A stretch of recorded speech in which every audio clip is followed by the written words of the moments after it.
Welcome to the Costa Rica Travel and Living podcast. I'm your host, Adam Baker. As ever, this is your podcast that discusses everything related to living and traveling in this part of Central America. Today, my guest is Abby Christ. Abby originally came down to Costa Rica from Ohio, and she's been living here ever since 2018. She's now a travel consultant with Costa Rican Vacations, but originally came down to Costa Rica over 22 years ago with her dad to explore the remote rural area of the Osa Peninsula.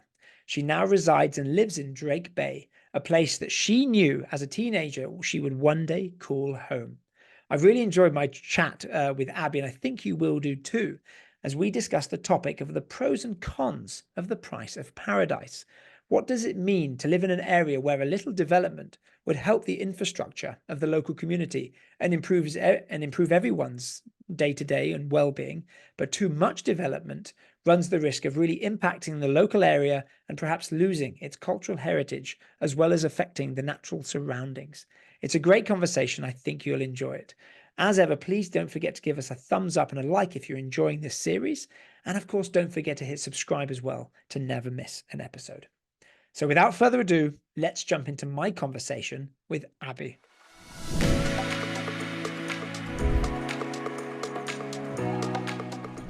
Abby, how's it going? Thank you for joining me on the podcast. How are you doing? Hi, Adam. I'm great. How are you? I'm good, thanks. It looks incredibly sunny and bright where you are. It is super sunny, hot. It's summer down here in the south. So yeah, it's very nice. Excellent. You are going to be our first guest that we've had on the show to discuss in detail the Osa Peninsula and what that means in terms of like the real primary rainforest region in Costa Rica. I'm excited to get stuck in. Yeah, I'm excited to share a little bit about this region that I hold so dear to my heart. Fantastic. Before we jump in, as ever, I'd like to ask everybody, how did your journey begin? What brought you to Costa Rica originally? Yeah, so my journey started a long time ago here. I'm 34 now, but the first time I came to Costa Rica, I was 12 years old. My dad was going to Honduras by himself and met some people at the airport that were fishermen, and he was fishing, and they were like, "Oh, you should go to Costa Rica. There's this really cool place in the middle of nowhere called Drake Bay on the Osa Peninsula. We really think you'd love it." After they chatted and kind of got a feeling for, his vibe. And so he bought a Lonely Planet book and did a little research. That was back in the day. That's how everybody did a travel investigation. And then we came here and gosh, this was 22 years ago. So it was very different back then. I mean, there was no electricity. There wasn't really a road. You had to get here by boat. And I just fell in love. I felt like when I came here, because it was so rural and just pure nature, I felt like I was seeing Earth for the first time. Yeah, it was questionable. I can't even imagine. So I've obviously spoken to a lot of people. I've been in the country for like 18 years now. And we've spoken to a couple of people who say, there's not much in Santana, San Jose, around the suburban areas. I can't imagine one of the more remote regions of the country, like going there 22 years ago, even at the turn of the millennium. Like you say, turning up by a boat, no electricity. People joke about no internet in certain areas in the Central Valley. And you're saying that, there's no roads, there's no light bulbs. That's a completely different. Yeah. The restaurants, like at the hotels, had generators, obviously, right? But the cabins, you had to have a flashlight or a candle. There was no phone service either. I went with my dad. My parents are separated, and I had to tell my mom, "I'll talk to you in 2 weeks." Yeah. Just freak out. I'll be alive, and I'll see you when I get back. That's crazy. I mean, I remember when I was in Monte Verde doing my like the little conservation work for a month when I first started in 2006. The internet really wasn't a big thing. So it was quite difficult. Communication was still done by a phone. So I remember those large periods of not necessarily calling back home to family. But I can't imagine being that isolated. The idea of flashlights. So this is what I love about this podcast. Everybody has a completely different route to how they got here at different points in their lives. So in this case, it was your dad actually traveling in a different country and, just chatting for the recommendation of Drake Bay specifically. I remember the Lonely Planet books, the rough guides in the UK as well, always essential. Now you've got the access to the internet, so it takes that the edge off it, the excitement of getting the book out and trying to figure out where you're going, right? And now people have access to us. Yeah. So when you first came down when you were 12, were you traveling around the country in different areas, or did your parents keep taking you there? Me and my dad just came to Drake Bay. We found this little these cabins that were owned by this big Costa Rican family just outside of Drake Bay. And I mean, there's nothing there but these cabins on the edge of the Corcovado National Forest. And it's on one of these beaches where we can see the sunset year round. You can see Caño Island right out front. You wake up, you go to the beach, and you don't see a single soul. And it was just like so wild, literally and figuratively, just wild. And just fell in love. So you've been coming, as you said, 22 years now since you were younger. When did you decide to make the move permanent? Well, I remember coming home the second time when I was 13, and I told my mom, I'm going to move there one day. I knew it all the way back then that I wanted to, but I still did the whole normal, go to college, do this thing. I actually studied art, Costa Rica was always in the back of my mind. And after a couple years after I graduated college, I had an opportunity to go work for I used to blow glass. That was the art that I did. Oh, beautiful. Wow. Yeah. I went and worked for some glass blowers in Europe, in Denmark, specifically for a couple months. And then I took 2 months to work for them, 1 month to explore. And I was like, man, Costa Rica's, I haven't been there in a few years. It's in the back of my mind. I'm going to go for a month after my Europe trip to kind of try it out. Like I'm still into glass and art, but maybe I could like move there and do it. I don't know, but I just want to go. So in 2012 was when I came here for a month by myself without my dad for the first time. And I was like, oh, this is awesome. I actually stayed and volunteered in Drake Bay. And then I came back the following year for like 3 months. And then it was kind of this, like every couple years, just like a little bit longer. And then in about 2018 or 2019, I was like, I'm moving. I can't keep bouncing back and forth. That's where my heart is. And so I just did it. Yeah. Incredible. It's a very fascinating subject, glass blowing in that area of art. Did you try and make that work here? Is there much of a glass blowing scene in Costa Rica? No, there's not. And I just abandoned ship, and I couldn't have imagined working in a hot studio in this heat as well. Can you imagine? Yeah. Yeah, no. So I just like really had to, search my soul and figure out where that passion really was. And it was Costa Rica above all. It was always in the back of my mind, always, always. And so I just abandoned ship and came here. Wonderful. I like to ask a lot of people, usually at the end of every podcast, what's one piece of advice that you would give a traveler, thinking about moving to Costa Rica? And one of the answers that's quite consistent is make sure you come and do your research, stay for 4, 5, 6 weeks, at least a month, travel around a bit, see where you want to go. So you came down for that month period. Did you travel anywhere else in Costa Rica, or were you just really fixed on Drake Bay and the Osa? I was always fixed on Drake Bay. And I think it was because I had friends here, because growing up, we didn't come every year, but we came often, several times. Yeah. Which is why it was always in my head. And because we went to the same place, it was just, we traveled other places, like with my mom, and then also with my dad. We tried a couple other places, but nothing really held a candle to Drake Bay, Costa Rica. And so I developed friendships. So I already kind of had this like double life going.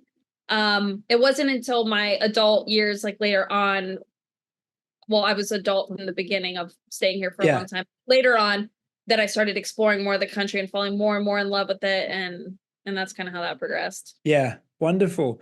How would you, for someone who doesn't know exactly where the Osa Peninsula and the Corcovado National Park and Drake Bay is specifically, how would you describe somebody thinking about or wanting to know more about where that location is and what it's like to arrive there for the first time? Yeah, so this place is really cool because, well, first, it's in the South Pacific Peninsula. There's 2 peninsulas on the Pacific side of Costa Rica on the west. We have the Nicoya Peninsula up north, and then we have Osa down in the south. So towards Panama, And there is a bay, between the peninsula and the mainland, and we're going to be on the other side. So facing the Pacific, facing the sunsets, all of that. So there's a couple really cool ways to arrive, and it's all an adventure, which is half of the fun of getting here. You can take a domestic flight on a little, what people call puddle jumpers, a 12-person domestic flight, which is totally an adventure of itself, but one of the most beautiful ways to see the country and cut your drive time by a lot. And then you can fly to either Palmar Sur, which is still on the mainland, and then take a little taxi, 20 minutes to the river town of Sierpe, where you can get on a boat and go up the river, or down the river rather, where it dumps into the ocean, and then up the coast and get out of the boat on a wet landing. That is how we had to do it for a very long time when there was not a Drake Bay airport. Or you could fly directly to Drake Bay and then get a 30-minute taxi into town itself, or you could just drive all the way, which is an 8-hour drive from San Jose. So there's lots of fun ways to get down here. Yeah, I mean, as you were explaining that, I was thinking I've been down there a number of times. I've always said it's one of my favorite places in the country to visit, especially for a long weekend or a few nights, because going to the anywhere near the actual primary rainforest, the density of it, you'll see so much wildlife in such a short space of time. There's no really anywhere else like it in the country, and it's very, very unique. And it is an adventure, like you say, flying there, whether you take the river and then you take the boat, and then I remember the very choppy waters coming out as the river meets the sea, trying to go around the corner. Or if you're taking the taxi from Drake Bay, crossing that river that gets quite high in the winter and in the off season, it is quite an adventure. I was just thinking, I've been here for 18 years in the country. When I lived in Monte Verde, it definitely felt like it was a long drive, the 3 hours off the mountain to get to the airport, to maybe fly home, in my case, back to England. How often do you travel back to the States? And that must be a very long day, starting off, taking that initial, small Cessna flight with the bags, or doing it via the boat. Then you get to the airport, maybe one night in San Jose. That's not a quick trip.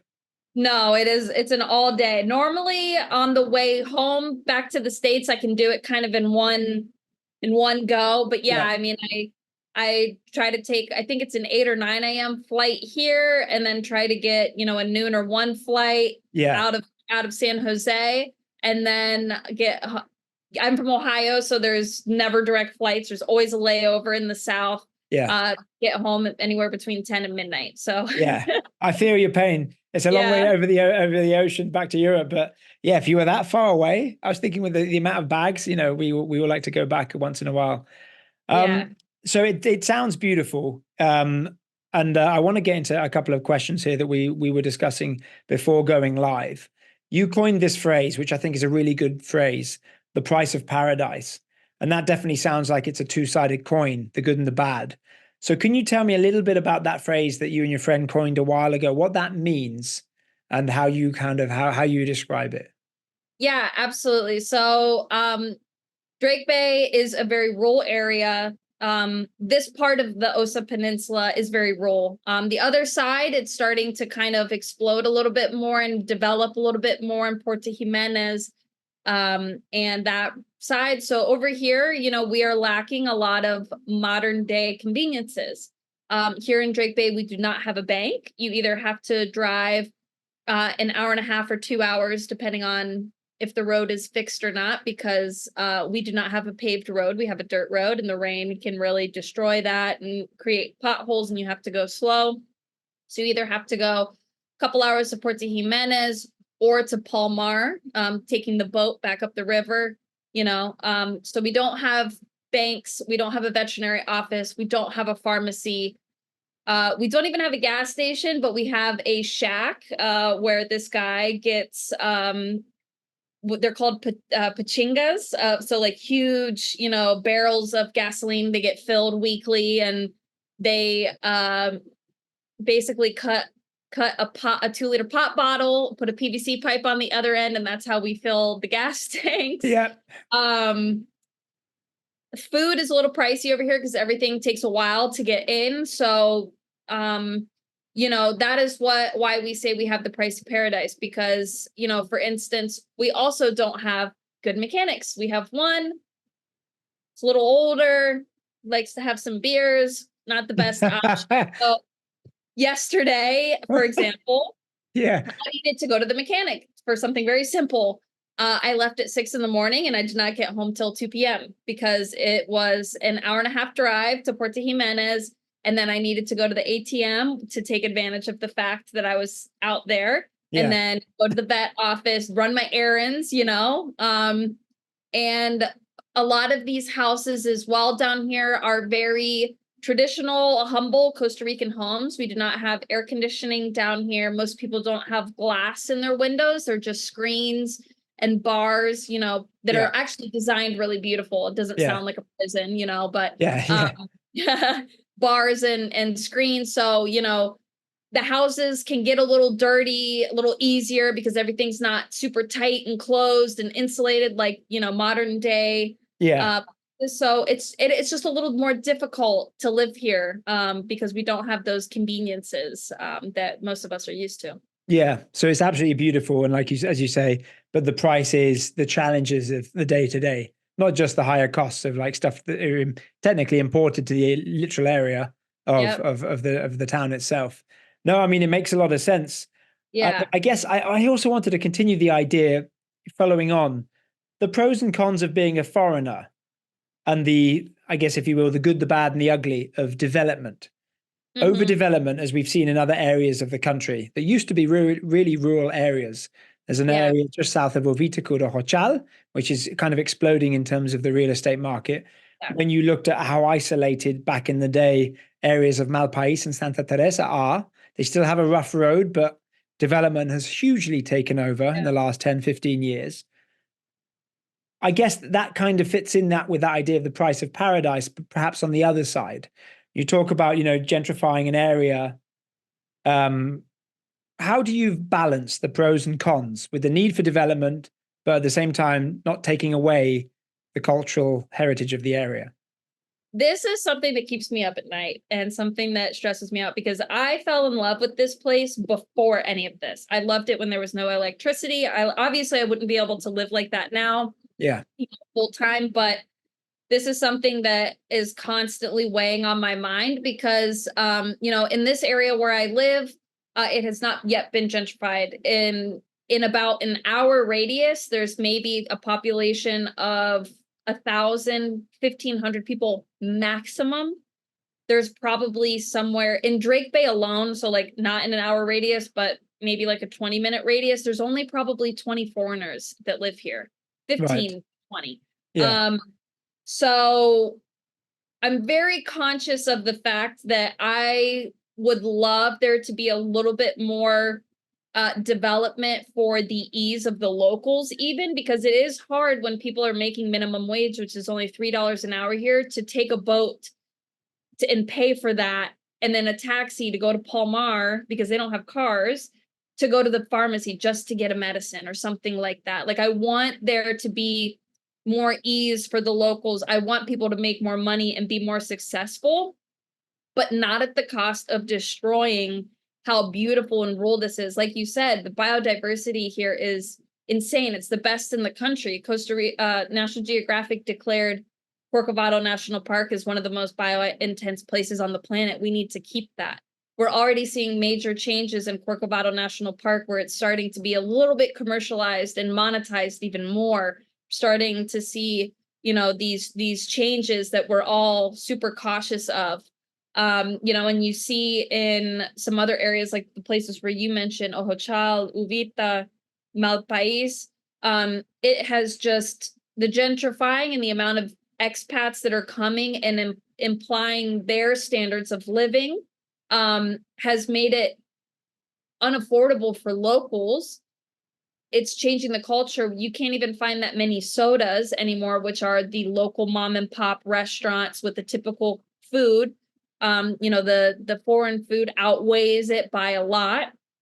And you see people, kind of having to sell their land because that's what, they see that as their out, but then they're getting bought out by foreigners that are building these like $1 million homes, and it's raising the price of everything, the local rent, the food, just literally everything. And in some places, the nature is being destroyed and people are being displaced. And so I don't know how to balance it. That's something that really keeps me up at night, because I want better for the people of my community here, but I don't want there to be a cost of ruining this beautiful nature that we have a responsibility of protecting, because that also affects everybody's livelihood. If the nature goes away, if the wildlife starts going away because there's too many people or because there's too much destruction, that affects their jobs as well, because people might not want to come here, if it's like that in the future. Who knows, right? Yeah, it's like you say, it's a really fine line, because a lot of these people's jobs also relate to tourism specifically. Exactly. So you can't drive that interest away, nor would you want to, like you say. But then when you get areas like, for example, Manuel Antonio National Park, smallest national park in the country, one of the most popular, they struggle even giving the park 1 day a week to close, and have limited the amount of people to come in. And then the wildlife in itself just gets affected by that amount of foot traffic. That's interesting to hear that commercialization a little bit more on the ground from where you are, of one park that used to be so isolated and difficult to get to because it's so large. You have to go through, certain channels if you want to stay in the park overnight, as opposed to doing a day trip from one of the eco lodges in the nearby area. I remember, I've been going to the Osa region maybe for 15 years, usually for work. There's a few beautiful hotels, specifically where you are. Aguila de Osa comes to mind, with a lovely American owner. And he's talked about many of these same issues that you have and I remember having this conversation 10 years ago. Yeah. What do you find living on, for anybody that's listening to this podcast and maybe looking at a map, like you mentioned, it's a peninsula. So you've got a lot of activity on I guess, the east side, and you're located on the west. For those people flying into Puerto Jimenez, we've recently got a new Hilton that has opened called Botanica, and that's an attempt at trying to get a larger, I guess, if you will, boutique resort to mix with kind of the surrounding area. Puerto Jimenez is the biggest town in the area. And then even across the peninsula, you've got the town of Golfito, which is it's a free trade zone. It's close to the border of Panama. There's a lot going on the other side in terms of development. When you hear people from the other side and you go over there, how does that lifestyle compare? Do you feel like the locals are struggling, or is it balanced well? Or do you feel it's getting, even in the Osa, a bit out of hand? It has not got out of hand yet. Hilton Botanica is the only hotel of its kind. The rest are small boutique properties. We don't have any other name brand properties down there, not that I'm aware of. Yeah. I do think that the people are living, okay. The roads are paved. It's slightly more developed without being overly developed. I think it's still to be determined on how that is going to affect the area if other big companies like that start coming down there or start coming down here. That kind of goes back to, sort of like the price of paradise again. It's like, we have all these beautiful things and it's so amazing. And that's why it makes it worth it to like go through all these struggles, But I think that where Puerto Jimenez is at now, you can still kind of go to the outskirts or go to the other parts of the peninsula and still get these dirt roads, these rural areas, but it has a little bit more development. I don't think that like the parks and the beaches are as, kind of accessible as we have here, but I think that's just kind of like the nature of where it is, because it's on a Gulf. It's not, the Pacific coast, right? So, yeah, that's kind of my answer. I think the good news for Drake Bay, if you look at it as good news, because its geographical location means it's probably harder to develop. You mentioned it is 8 hours to get there by car if you do decide to drive. And by the time you get there, it's a really off the beaten path track. So it's not easy to get in and out of by land. Therefore, I guess, large real estate or development makes it more challenging. I think one thing that we have going for us is that it's a dirt road for the last hour and a half or 2 hours, depending on the time of year. Like I mentioned, rains mess up the road and they don't fix the road every year. But we're all afraid. So it's weird because I spend so much money at the mechanic. It's not even funny because these roads mess up my car. And so it would be nice to have a paved road, but then we're all kind of afraid of what the pavement will bring with it. It'll make it easier to get here and bring all these things. But there's one caveat is that we are on technically the Golfo Reserve, the Reserva Golfo. So a lot of this land does not have titles. So I don't think that big name brand hotels can come down here and buy a piece of property that doesn't have a title to. Now, I don't know if money talks enough to just like let that happen, but literally the Corcovado National Park is our backyard, basically. So we're really protected down here. But a lot of us are still really scared about, you know, what could be in the future. But we have some things kind of going for us with it actually reminds me of the area when I first went to Monte Verde. That was a 34-kilometer rough road off the main highway. And for the longest time, the locals never wanted it to be completely paved because they would worry that it would bring over tourism. They did eventually finish it. And there was development in the area, maybe a couple more hotels. They tried to build a mall, but it never really felt like it was very, very large. Half the mall is always empty. I don't think it brought as many tourists as perhaps they expected that it would have made a difference. So it still had that unique isolating factor. I guess the question is, would you like it to be developed in a small way, or do you think that it's a fair price to pay for the price of paradise? I think it's a fair price to pay. Everything can't be perfect, you know. But I also don't want to be selfish. I am a foreigner living here. I have access to more things in my life. I can go home and work and buy things for cheaper and bring them home. I could even go back home and work at a restaurant for a couple months on a night shift and have a couple jobs and bring back extra money. Like, this is something that I would love to have more conversations with people in the community who are from here, who are Ticos, Costa Ricans, because I don't want to imply myself and say, no, I don't want any development because I love it the way it is, when some of these things are really necessary for a lot of people here that can't afford cars, they can't afford bikes, they can't afford, like, you know, all these other things. And so it's very difficult topic. And something that I'm always trying to be really cautious of and not just, you know, input my gringo thoughts into it, because I didn't know what it was like to grow up here with no electricity, with no stores. I mean, there was literally, I remember taking a horseback riding tour into town, because remember the place that I stayed was outside of town, and it was literally just like one store, and it was on a horse trail, and that was what is now the road. Like, I don't know what that was like growing up. So that's a really good point that you make. When you're out and about chatting with your friends and locals, do you feel that they want that much more development? Do they look at Puerto Jimenez and go, I wish we had that? Or are they just very content? I think everyone's kind of content, but everybody always wants a little bit more. It's still a struggle. You know, I mean, my husband is a captain, which is one of the second best paying jobs here, on the boats. He actually does the everyday taxi boat that goes to the river town to bring people in and out. And he's only making like $45 a day.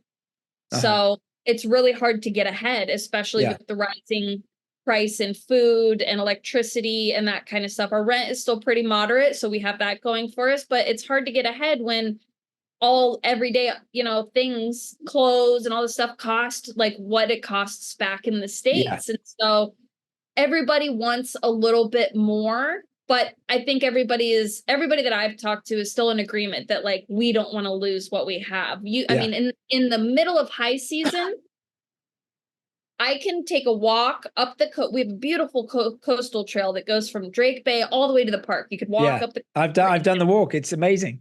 Amazing. You can go in peak high season, Christmas, New Year's, and you might see 5 people. Yeah. You are really isolated. It is beautiful. You can't beat that. And so it's like, don't want to lose that. I can leave my stuff at the beach without worrying about somebody coming and stealing it. Like, there's so many beautiful things about the ruralness and the isolation that we have down here. Yeah, it's like you say, it's the pros and the cons, and Yeah, it's a very good term. Do you have any idea where you might see this region in the next 5 to 10 years, or do you think it may stay the same?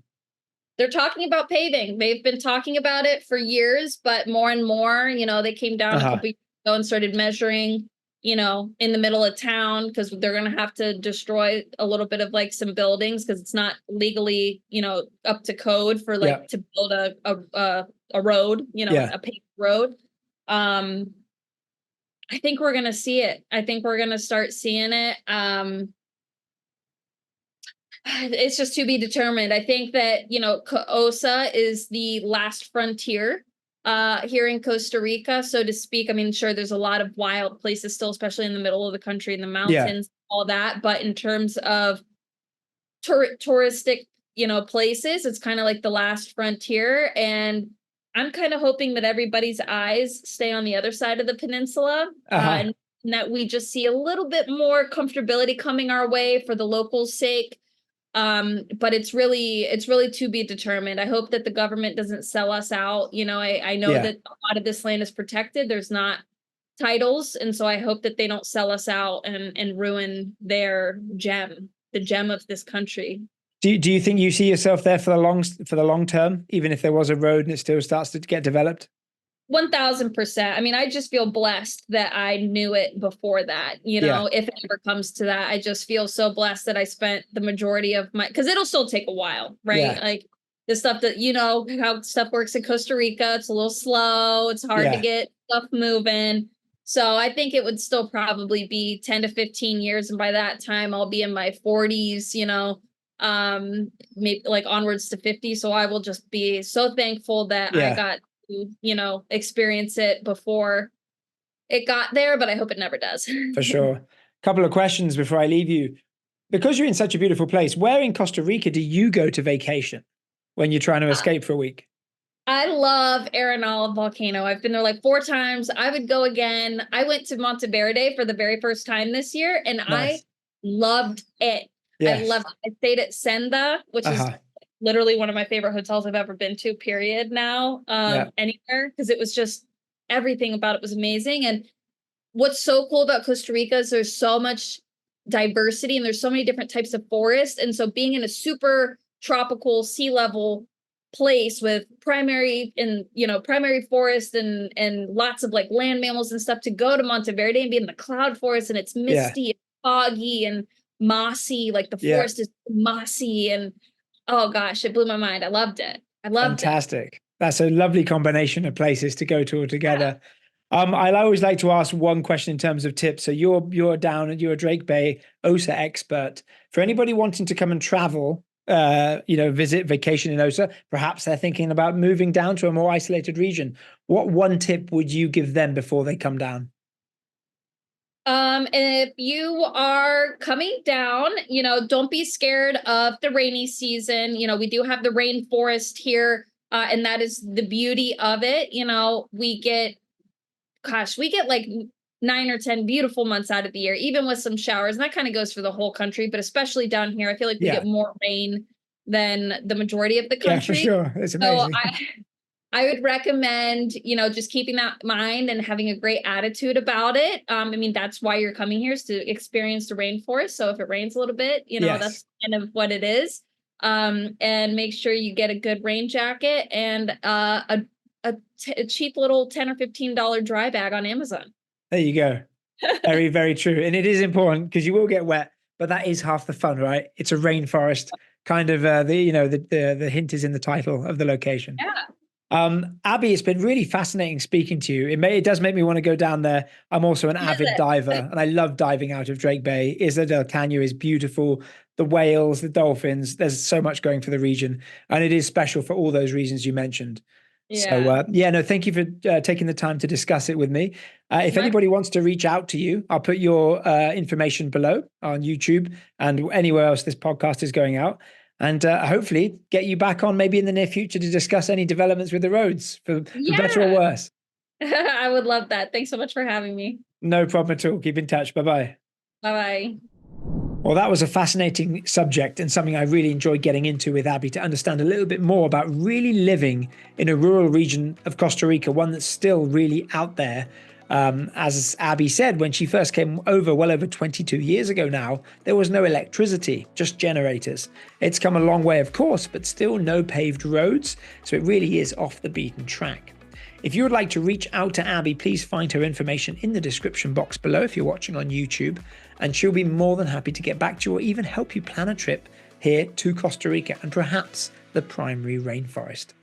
As ever, please don't forget to give us a like and a thumbs up if you enjoyed this episode, and don't forget to hit subscribe to never miss a weekly episode. If you have any questions for me, let me know in the comments box below and I'll get straight back to you. Perhaps you have a topic that you would like us to discuss in a future episode. So from me, your host, Adam Baker, hasta la próxima.